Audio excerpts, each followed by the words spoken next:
ప్రకాశ్రావు గారు నమస్కారం. ప్రకాశ్రావు గారు మనం చూశారు ఎందుకంటే మీరు దాదాపుగా ఒక 2 సంవత్సరాల క్రితం నుంచి 1 ఇయర్ నుంచి 1 ఇయర్ నుంచి మేము వార్తా కథనాలు చూస్తూ ఉన్నాం. మీరు ఏపీకి సంబంధించి ఒక రకమైనటువంటి ఒక స్ట్రాటజీ మీద వెళ్తూ ఉన్నారు. ఏంటి ఇప్పుడు మీ స్ట్రాటజీ ఏ విధంగా ఉండబోతుంది? 1 ఇయర్ కింద ఏది చెప్పానో ఇండివిజువల్ కూడా టీడీపీ వస్తుందని చెప్పాను. పవన్ కళ్యాణ్ ఎట్టి పరిస్థితుల్లో కలిసాడని చెప్పాను. బీజేపీ కూడా ఏదైతుందో కలిసే అవకాశం ఉందని 1 ఇయర్ బ్యాకే చెప్పాను. లక్షలు పోయేది 3-4 ఛానళ్ళు చెప్పాను, ఒక్కదాన్ని చెప్పలే. అది గుంటూరులో చెప్పాను, తిరుపతిలో చెప్పాను, తాడేపల్లిగూడెంలో కూడా చెప్పాను. అక్కడ ఇన్సిడెంట్ వసంత్ గారు చనిపోయి దాదాపు 14-15 మంత్స్ అయింది. వాళ్ళ ఫాదర్ తర్వాత చనిపోయాడు. ఆ ఫంక్షన్స్కు చనిపోయినప్పుడు వెళ్ళాను, మొన్న 1 ఇయర్ది వెళ్ళాను, వాళ్ళ ఫాదర్ది వెళ్ళాను. అంటే పీపుల్స్ ఒపీనియన్ కామన్గా ఏదైతుందో నాకు స్టూడెంట్ లైఫ్ నుంచి అది ఒక అలవాటు. ఓకే. నేను ఏజ్ ఆఫ్ 13 ఇయర్స్ నుంచి నేను 7 గంటలకు తెలుగు న్యూస్ వస్తుండే. ఈవినింగ్ 7 నాగేశ్వరరావు చదువుతుండే. Evening 7, morning 7 all India Telugu ప్రాంతీయ వార్తలు అదే టైం అనుకుంటే ఇప్పుడు ఉంది, ఎట్లుందో లేదో. 6 గంటలకు ఏదో ఉండి 6:15 నుంచి 6:25 తెలుగు న్యూస్ ప్రాంతీయ వార్తలు వస్తుండే. అవేమో నేషనల్ న్యూస్. ఆ న్యూస్ను చూసే పేపర్లు ఏదైతుందో అప్పుడు ఏమి సాధనాలు లేవు కదా. ఆ న్యూస్నే 5-6 లైన్లు ఉంటే దాన్ని ఒక 20 లైన్ల కింద మీ మేధావులు ఏదైతుందో ప్రింట్ వాళ్ళు రాసేవారు. ఎలక్ట్రానిక్ అయితే లేదు, ఓన్లీ సౌండే కదా, ఫిజికల్ అంటే మనుషులు కనబడగ టీవీ లెక్క. సో నేను జనరల్గా ఏదైతుందో 11th నుంచి మళ్ళీ లైబ్రరీస్ పోవడం అలవాటు. తెలంగాణ ఉద్యమ కాలంలో 1971లో ప్రజాసమితి ఎన్నికలు స్టార్ట్ చేశాను. లేదు 70 ఎలక్షన్లో ఉప ఎన్నిక ఆఫ్ మదన్ మోహన్ గారిది ఏదైతుందో గెలిచాడు. విబి రాజు గారు రాజీనామా చేసి మల్లికార్జున్ గారు ఎంపీ అయ్యాడు, కేంద్ర మంత్రి అయ్యాడు. అప్పుడు స్టూడెంట్ లీడరే. మాకు 68నే మేము ఫ్రెండ్షిప్. 69 జనవరిలో మూమెంట్ వచ్చింది. జీవి సుధాకర్ రావు గారు ఎమ్మెల్సీ ఉండరు అప్పుడు, తర్వాత మంత్రి అయ్యారు అనుకోండి. 3 సార్లు ఎమ్మెల్సీ అయ్యారు, ఎమ్మెల్యే అయ్యారు లక్ష్యపెట్టు. వాళ్ళిద్దరూ నేను జీవుల సిద్దిపేట బై ఎలక్షన్ ఉప ఎన్నిక అయింది. అప్పుడు సింబల్ డిస్ట్రిబ్యూట్ అయింది. కాంగ్రెస్ 69 సంజీవరెడ్డి ఎన్నికలు అయిన తర్వాత నీలం సంజీవరెడ్డి గారిని ఇందిరాగాంధీ ప్రధానిగా నామినేషన్ ఫైల్ చేసి అంతరాత్మ ప్రభుత్వం ఓడించి పార్టీని స్ప్లిట్ చేసింది.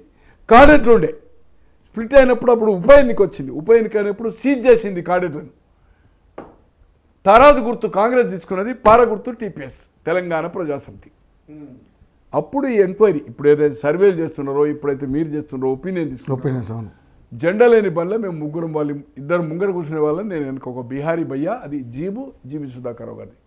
8 రోజులు ఉన్నాం సిద్దిపేటలో. వెళ్ళి ఒపీనియన్ ఎట్లుందనేది అడిగేవాళ్ళం. అలాగే నేను ఎప్పుడు కానీ ఏదైతుందో ఇరు పార్టీల లీడర్లు, 3-4 పార్టీలు అనుకోండి, ప్రెస్ మిత్రులు, నాకుండే ఏదైతుందో అక్కడ ఉండే పొలిటికల్ కామన్గా ఎక్కడన్నా ఫంక్షన్స్ పోయినప్పుడు ఎప్పుడు 24 గంటలు పొలిటికల్ ఆలోచిస్తాను. ఎలక్షన్ అయిపోయినా కూడా ఎట్లుంది ప్రభుత్వం పరిపాలన అనేది, ఇది అలవాటు. అందుకోసమే ఆంధ్ర మీద ఏదైతుందో నాకు జగన్ గారితో కలిసి నడిచిన తర్వాత ఎప్పుడైతే నిర్ణయం తీసుకున్నారో 2013 జూలై 27 సమైక్య నిర్ణయం తీసుకున్నాడు. అప్పటి వరకు క్యాబినెట్ తీసుకోవాలి, కేంద్రం 30 నాడు తీసుకున్నది. రాజకీయాలు ఉన్నానుకున్నాను. దాంట్లో ఉన్నప్పుడు నన్ను ఇబ్బంది పెట్టారనుకోండి. అది ఎందుకు పెట్టారు ఏం కదా, సజ్జల రామకృష్ణ ఆ స్టోరీ అవసరం లేదు. ఓకే. బట్ తర్వాత నాకు అతని ప్రవర్తన అంటే ముఖ్యమంత్రి కాకముందు ఎలా ఉండే, 2010 నుంచి 19 అయిన తర్వాత ఎలా ప్రవర్తన ఉండే, అంతకుముందు ప్రజలతో ఎలా మమేకమైండు. మొత్తం జిల్లాలు 365 రోజులు 360 రోజులు రోడ్ల మీద ఉన్నాడు. ఫ్యామిలీ లైఫ్ తక్కువ. హైదరాబాద్ నుండి ఢిల్లీలో ఉండి కొన్ని 100 మంది కలిసింది. ఎంపీ ఉండే కదా. అవును. తో ఒక ఇతర దేశాలు పోతే అటువంటిది ముఖ్యమంత్రి అయిన తర్వాత ఆకాశం భూమి తేడా వచ్చింది. ఈ రియాక్షన్స్ ఏదైతుందో ఇది అమలు కావని రాజేంద్ర గారు మహా టీవీలో ఉండే, తర్వాత TV5లో వచ్చారు, శనివారం ఆదివారం చేస్తారు. వితిన్ 3 monthsలో చెప్పిన ఈ యొక్క ఫుల్ఫిల్ చేయలేడు ఈ ప్రామిసెస్ను. మద్య నిషేధం చేసి విడతల వారిగా తక్కువ చేసి ఎన్నికలకు పోడు అని చెప్పాను రాజేంద్ర గారికి మహా టీవీలో. నేను అనుకుంటా 1.5 lakh పోయింది అప్పుడు. 6 ఏదైతే వాళ్ళ నవరత్నాలు ఉన్నాయో ఆ నవరత్నాలు ఇంప్లిమెంట్ చేసి కానీ ఎక్స్ట్రాగా ఇచ్చిన ఇవి చేయలేదని అంటున్నాడు. చేయలే కదా. మద్య నిషేధము సంపూర్ణ నిషేధం పెట్టే ఎన్నికలు పోతాను, విడతల వారి తక్కువ చేస్తానన్నాడు కదా. కానీ సేల్ ఎట్లా చేసిండు? భారతదేశంలో ఇప్పటి వరకు స్వాతంత్రం వచ్చిన తర్వాత ఏ రీజనల్ పార్టీ కానీ నేషనల్ పార్టీ కానీ ఏది రాష్ట్రాల్లో కానీ ఓన్ బ్రాండ్ను సేల్ చేసిన సంఘటన లేదు. ప్రభుత్వమే రిటైలు, ప్రభుత్వమే హోల్సేల్ ప్రభుత్వం ఉంది, కానీ రిటైల్ అనేది ఎక్కడ లేవు. ఢిల్లీలో ఉండే, ఢిల్లీలో పాలసీ చేంజ్ అయింది, పట్టుబడ్డారు అనుకోండి. ఢిల్లీలో గవర్నమెంటే షాపులు నడుపుతుంది. ఏది కరెక్టే, రిటైల్ షాపులు 7 గంటలకే క్లోజ్, సండే క్లోజ్, 7 గంటల సాయంత్రమే ఈవినింగ్ అది. ఇప్పుడు ఇక్కడ చేసి క్యాష్ అన్న బిల్లు మరి గూగుల్ పేలు ఏం లేవు ఏం లేదు, క్యాష్. ఇక బ్రాండ్ అది చెప్పాలంటే చాలా పొలిటికల్ వెళ్ళిపోతుంది. It is a big scandal with photos. Brand ఎప్పుడు ఏది అమ్ముతారు, ఏం సంగతి. 6 గంటలకు 235 క్లోజ్ చేసి అది ఎంత రేట్ అవుతుంది, వేరే సేమ్ టేస్ట్ 320 ఎట్లయితుంది. మజబూరి 7:30 క్లోజ్ కదా షాపు.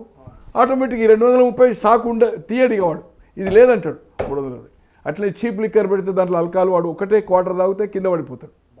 ఈ ఒరిజినల్ 230 2 క్వార్టర్లు తాగిన వానికి 2 తాగితే నిషా వస్తుంది. దాంట్లో మంది వేస్తాడు కనుక. అవన్నీ నా దగ్గర ఫోటోలతో సహా ఎవరైతే తాగుబోతున్నారో వాళ్ళ ఫోటోలు, వాళ్ళ ఇంటర్వ్యూ తీసుకొని వచ్చిన. అంటే నేను పాపం సర్వే అనుకోండి, నేను అడిగాను విషయ పొరికాను. అంటే నా ఫ్రెండ్ ఫామ్లో పనిచేస్తారు వాళ్ళు, చేపల రొయ్యల ఫామ్లో, విత్ ఫోటోగ్రాఫ్. దీని అయిన తర్వాత చూపెడతా, ప్రజలకు అవసరం లేదనుకోండి.